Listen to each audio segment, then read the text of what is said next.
রহমতুল্লাহি ওয়া বারাকাতুহু। আমরা আজকে চলে আসছি খাগড়াছড়ি জেলার অন্তর্গত মানিকছড়ি একটি হেফজখানা ও এতিমখানার মধ্যে আপনাদের থেকে কালেকশন করছিলাম যেগুলো তাহফিজ কোরআনের জন্য, আর রিয়ালগুলো আমরা নিয়ে আসছি বাচ্চাদের জন্য।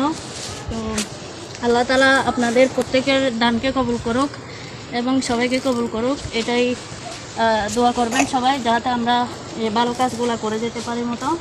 তো তোমরা কোরআন শরীফ পেয়ে কেমন খুশি লাগতেছে? দোয়া করবা? হ্যাঁ, পড়ো পড়ো দোয়া করবা? প্রত্যেকে কি কোরআন শরীফ পড়ো? তুমি কি পড়ো এখন? তুমি কি কোরআন শরীফ পড়ো? আসো, এদিকে আসো, আসো, এখানে আসো।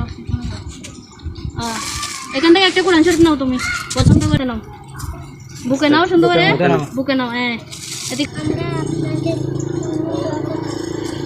আসলে যে বাচ্চাকে দেখতে পাচ্ছেন সে বয়সে অনেক ছোট, তো আলহামদুলিল্লাহ সে এখন কোরআন পড়তেছে।